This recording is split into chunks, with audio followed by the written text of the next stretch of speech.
BJP का proxy कौन है, बीजेपी वालों के साथ किसने हाथ मिलाया, बीजेपी को यहाँ एक्सेस किसने दी, बीजेपी को यहाँ गली कोचे में लाने वाला कौन है।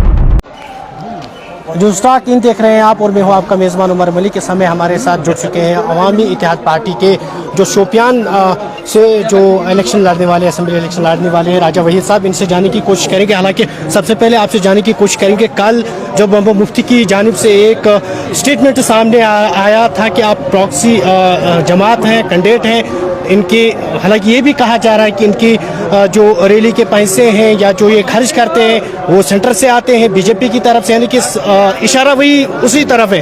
तो इस ज़मीन में आपका क्या कहना है? शुक्रिया उमर साहब। एक बहुत खूबसूरत शेर है, काबा किस मुंह से जाओगे गालिब, शर्म तुमको मगर नहीं आती। और क्या कहा जाए, महबूबा जी हमारी बड़ी बहन है, आज भी हमारे दिल में उनके लिए एहतराम है। लेकिन कल जो उन्होंने एक तो ये बोला कि प्रॉक्सीज हैं, दूसरा ये बोला कि राजा वहीद को अरेस्ट क्यों नहीं करते। तो पहले तो उनका शुक्रिया कि उन्होंने मेरा कद बहुत ऊंचा किया ये कहने से।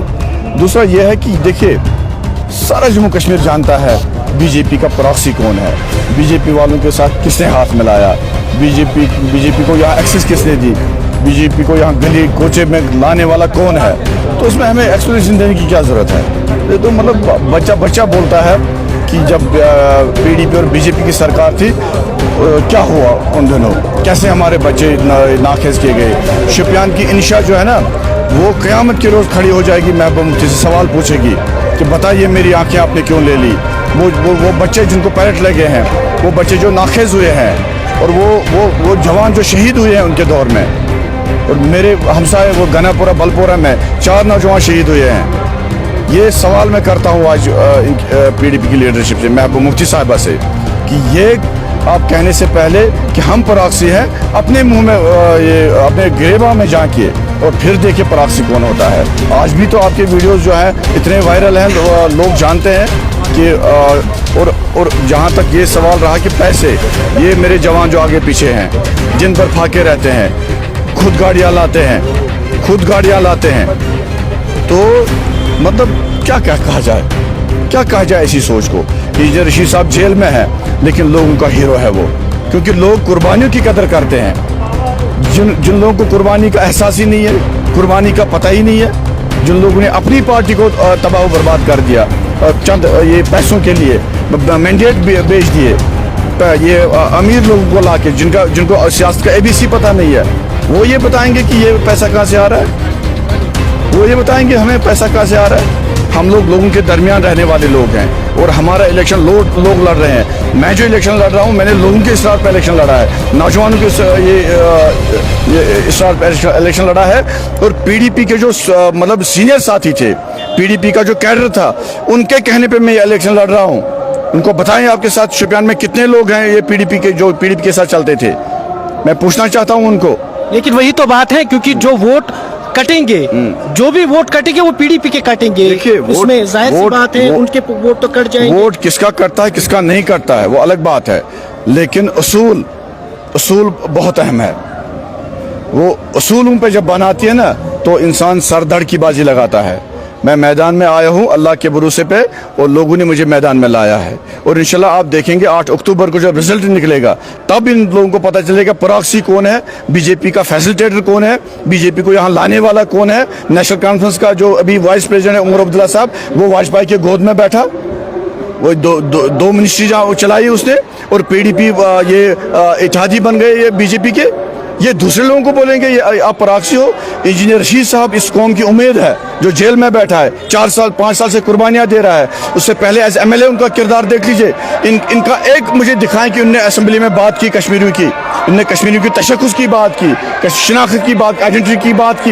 ये क्या बात करेंगे, ये तो एक्सपोज हो गए हैं लोगों के सामने। आप देख लीजिए, इनका जब रिजल्ट निकलेगा ना, इनको तब पता चलेगा कि कितने पानी में है। क्या आपको लग रहा है जिस तरीके से, हालांकि AIP पहली बार यहाँ पे लड़ रही है, इलेक्शन लड़ रही है, हालांकि इससे पहले जो ये मतलब पार्लियामेंट इलेक्शन हुए, हमने देखा कि नॉर्थ कश्मीर में काफ़ी अक्सरियत से जो है इंजीनियर रशीद साहब ने जीत दर्ज की। क्या आपको लग रहा है कि उसी तरीके से साउथ कश्मीर और सेंट्रल कश्मीर में भी देखने को मिल सकता है? देख लीजिए क्योंकि जिस तरीके आप हर जगह जाते हैं, ग्राउंड जीरो पे जाते हैं, आपको पता होगा कि लोगों की रिएक्शन क्या है। देख लीजिए, आपको मैं एक बात बता दूं, लोगों ने नेशनल कॉन्फ्रेंस को देख लिया, लोगों ने पीडीपी का राज भी देख लिया।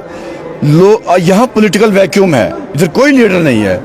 यहाँ जो है ना, सब लोगों के सर पे सवार हुए हैं, सब लोगों ने कश्मीर को दबाया, यहाँ के अवाम जुल्म और जबर किया अवाम के साथ, यहाँ के नौजवानों को कब्रों में सुलाया। और ये जो हमारे 1 लाख नौजवान कब्रों में सोए हुए हैं, जिन्होंने कुर्बानी दी इस कौम के लिए, ये सवाल करेंगे इन लीडरों से, चाहे वो नेशनल कॉन्फ्रेंस हो, चाहे वो पीडीपी हो। बाकी पार्टियों की मैं बात नहीं करूंगा, कांग्रेस और बीजेपी, वो तो पता है वो क्या है। और आज अगर उम्मीद है लोगों को, वो इंजीनियर रशीद साहब से है। मैं जहाँ जाता हूँ, मेरी कोई हस्ती नहीं है, मैं कोई बड़ा लीडर नहीं हूँ, लेकिन जहाँ जाता हूँ लोगों का यही कहना है कि आप इधर मत आइए, हमें वोट देना है इंजीनियर रशीद साहब को, क्योंकि वो कुर्बानी का अभी नमूना बना हुआ है, कुर्बानी की मिसाल बना हुआ है। पार्लियामेंट मेंबर बन के भी वो जेल में है। अगर उसने थोड़ी लचक लाई होती, ये लोग कैसे घूम रहे हैं? ये हमें पराक्सी बताएंगे जो जिनका लीडर जेल में है। ये लोग खुद ऐश कर रहे हैं, कभी लंदन, कभी अमेरिका, कभी वहाँ, कभी यहाँ, कभी दिल्ली, कभी आरएसएस की गोद में, कभी बजरंग दल के साथ, कभी शिवसेना के साथ। तो ये हमें पराक्सी बताएंगे, इनको तो शर्म आनी चाहिए। जी, आने वाला इलेक्शन होगा, हालांकि 18 सितंबर को यहाँ पे वोट डाल दिए जाएंगे, तो लोगों से क्या तवक्को रखते हैं आप? लोगों के लिए मैसेज क्या रहेगी? देख लीजिए, मेरा तो सीधा ये एक मैसेज है, मैं हर जगह बोलता हूँ लोगों को कि आप अपने ज़मीर की आवाज़ सुनिए, आप फैसला कीजिए नुमाइंदे को देख के, पार्टी को देख के फैसला मत कीजिए। अगर आपका नुमाइंदा सही है, ईमानदार है, उसमें तहम्मुल है, बर्दाश्त है, लोगों की खिदमत करने का जज्बा है, ट्रैक रिकॉर्ड बना हुआ है, तो फिर वोट जिसको 100 मार्क्स मिलेंगे, एक पैरामीटर बनाइए, एक मेरिट लिस्ट बनाइए, उसके मुताबिक फैसला कीजिए। जिसको 100 में से 100 वोट ये नंबर मिलेंगे, उसको वोट दे दीजिए। और अगर हम उस लायक हैं कि हम लोगों की रिप्रेजेंटेशन करेंगे, हमारे डीडीसी के 4 साल लोगों के सामने हैं, हमें जो चैलेंजेस दरपेश आए हैं वो भी लोगों के सामने हैं, हमने जो ईमानदारी दिखाई है, वरना हमें भी खुली मंडी में जो है ना पैसा मिलता था, बोली लगती थी, लेकिन हमने जो है ना लोगों के ज़मीर का सौदा नहीं किया, लोगों के एहसासात का सौदा नहीं किया, लोगों के जज्बात का सौदा नहीं किया है। और इंशाल्लाह एक वादा लोगों को मैं देता हूँ, मैं एमएलए बनूंगा, लोगों का एमएलए बनूंगा, मैं साहब नहीं बनूंगा जैसे यहाँ एमएलए बना करते थे। रात को एमएलए बनते थे, सुबह साहब बन के श्रीनगर में बैठते थे, जम्मू में बैठते थे, और लोगों को एमएलए ढूंढना पड़ता था। लेकिन हमारी मिसाल होगी कि हम लोगों को हमें नहीं ढूंढना पड़ेगा, हम लोगों को ढूंढेंगे, उनके मसाइल क्या हैं, मुश्किलात क्या हैं, और लोगों को ट्रैक रिकॉर्ड हमारा पता है, लोगों को हमारी शराफत का पता है, लोग हमारे कैरेक्टर से वाकिफ़ हैं। तो इंशाल्लाह हमें उम्मीद है कि 18 सितंबर को लोग निकलेंगे, प्रेशर कुकर को वोट डालेंगे, इंजीनियर रशीद साहब को वोट डालेंगे, राजा वहीद को वोट डालेंगे। आखिर पर कुछ आप जो मैनिफेस्टो आपकी पार्टी की जानिब से शाया किया गया है, कुछ चंद उनमें से बता दीजिए, ताकि जो हमारे लोग हैं, क्योंकि बहुत सारे लोगों को पता नहीं है उसके बारे में, तो ताकि उन लोगों को पता चले। छोटी सी 2-3 बातें। देखिए, हमारा सबसे बड़ा मैनिफेस्टो इंजीनियर रशीद साहब हैं, सबसे बड़ा मैनिफेस्टो उनकी कुर्बानी है, जेल में बैठे हैं। बाकी हमारा पहला जो मुद्दा है, जो जेल में हमारे नौजवान हैं, जिनका केस कोई नहीं लड़ता है, उनका केस हम लड़ेंगे, उनको जेल से निकलवाएंगे। उसके बाद नौजवानों का रोज़गार जो है, उसके वसाइल कैसे पैदा करने हैं, उस पर जो हमारे वसाइल हैं इधर, चाहे वो आबी ज़खायर हैं, चाहे जंगलात हैं, चाहे ये मेडोज़ हमारे हैं, चाहे ये टूरिज़म के मुतल्लिक हमारा है, तो उस पर हम इंशाल्लाह काम करेंगे। हॉर्टिकल्चर इंडस्ट्री हमारी है, एग्रीकल्चर इंडस्ट्री हमारी है, जिसको तबाह बर्बाद किया गया है सरकार के द्वारा।